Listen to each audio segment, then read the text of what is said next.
नमस्कार. आज आपण बोलणार आहोत टीम फेरिस यांच्या एका काय म्हणतात त्याला प्रचंड गाजलेल्या पुस्तकाबद्दल, द 4 Hour वर्क वीक, म्हणजे 4 तासांचा कामाचा आठवडा. आपल्याकडे यातले काही महत्वाचे मुद्दे आहेत, काही उतारे आहेत, तर त्यावरून आपण जरा याचा सखोल आढावा घेऊया. हे पुस्तक आहे ना, ते आपल्या नेहमीच्या 9 ते 5 कामाच्या कल्पनेलाच मुळात आव्हान देतं. अगदी. म्हणजे आयुष्यभर कष्ट करून म्हातारपणी रिटायरमेंटची वाट बघण्यापेक्षा आज कसं स्वातंत्र्य मिळवायचं आणि एक ऑटोमेटेड लाईफस्टाईल म्हणजे स्वयंचलित ती कशी जगायची यावर भर आहे. बरोबर. चला बघूया यात काय आहे नक्की. हो, म्हणजे मुद्दा फक्त तास कमी करण्याचा नाहीये खरं तर. ही एक लाईफस्टाईल डिझाईनची भानगड आहे. फेरिसचं म्हणणं आहे की निवृत्तीसाठी थांबायची गरजच काय? तुम्ही आज आत्ता न्यू रिच होऊ शकता. न्यू रिच म्हणजे नवश्रीमंत. हो, ज्यांच्याकडे फक्त बँक बॅलन्स नाहीये, तर महत्वाचं म्हणजे वेळ आणि जागेचं स्वातंत्र्य आहे.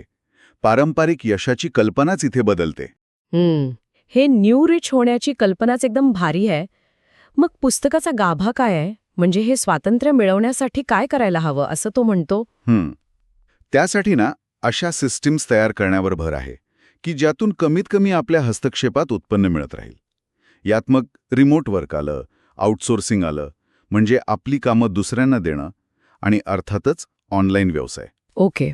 पण हे सगळं करायला फेरिसने एक फ्रेमवर्क दिलाय, एक चौकट, DAL, डील नावाची. अच्छा, DAL. हो, हीच याची गुरुकिल्ली आहे असं म्हणायला हरकत नाही. DAL.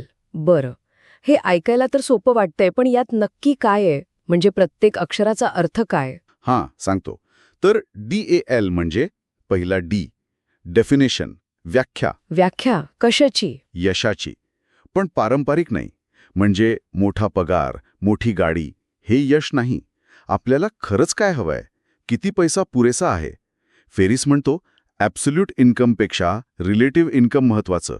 म्हणजे तासाला किती मिळतं आणि किती वेळ मोकळा मिळतो ते बघा. अच्छा, इंटरेस्टिंग. मग येतो एलिमिनेशन, म्हणजे वगळणे. वगळणे काय? अनावश्यक गोष्टी. 80-20 नियम ऐकलाय ना? हो, पारेटो प्रिन्सिपल. 80% परिणाम 20% कामातून मिळतात. अगदी. तर ती 20% महत्वाची कामं ओळखून फक्त त्यावर लक्ष केंद्रित करायचं. पण गंमत म्हणजे फेरिस फक्त कामाबद्दल बोलत नाही. तो म्हणतो अनावश्यक माहिती पण टाळा. म्हणजे लो इन्फॉर्मेशन डाएट. सतत बातम्या, सोशल मीडिया बघत बसू नका. अरे बापरे. आणि कामांचे गठ्ठे करा. म्हणजे ईमेल चेक करायचे तर दिवसातून एकदाच. मीटिंग्स टाळा. हे सगळं अनावश्यक आहे असं त्याचं म्हणणं. थांबा. हे लो इन्फॉर्मेशन डाएट किंवा सतत ईमेल न बघणं, हे आजच्या जगात खरंच कसं शक्य आहे? म्हणजे अनेक कामांमध्ये तर सतत उपलब्ध असावं लागतं ना. हे थोडं अव्यवहार्य नाही वाटत? त्या खरंच गरजेच्या आहेत का? हे तपासा. कारण अनावश्यक गोष्टी काढल्याशिवाय पुढच्या टप्प्यावर म्हणजे ऑटोमेशनवर जाता येत नाही. अच्छा. म्हणजे ऑटोमेशन, स्वयंचलन. हो, इथे तुमची जी उत्पन्न देणारी सिस्टम आहे ती शक्य तितकी ऑटोमेट करायची, म्हणजे आपोआप चालेल अशी करायची. यात सॉफ्टवेअर, टूल्स तर आलंच, पण महत्वाचं म्हणजे व्हर्च्युअल असिस्टंट, VA सारख्या लोकांची मदत घेणं. म्हणजे माणसं वापरून ऑटोमेशन. हो, तुमची रोजची जी किरकोळ कामं आहेत ती दुसऱ्या कुणाला तरी करायला द्यायची. समजा तुमचं ऑनलाईन स्टोअर आहे, तर ऑर्डर घेण्यापासून शिपिंगपर्यंत सगळं ऑटोमेट कसं करता येईल यावर भर द्यायचा. तुमचा वेळ वाचतो त्याने. ओके. म्हणजे स्वतःला कामातून मोकळं करायचं. अगदी. आणि मग येतो शेवटचा टप्पा, L, लिबरेशन. स्वातंत्र्य. स्वातंत्र्य म्हणजे नोकरी सोडायची तसं नाही थेट, पण एकदा तुमची सिस्टम ऑटोमेट झाली की तुम्ही ऑफिसमध्ये किंवा एका जागी अडकून राहत नाही. तुम्ही जगात कुठेही राहून काम करू शकता. आणि इथेच फेरिस मिनी रिटायरमेंट्सबद्दल बोलतो. Mini retirements? हो, म्हणजे म्हातारपणापर्यंत वाट न बघता आयुष्यात अनेक वेळा काही महिन्यांचे ब्रेक घ्यायचे, जग फिरायचं, आवडीच्या गोष्टी करायच्या. वा.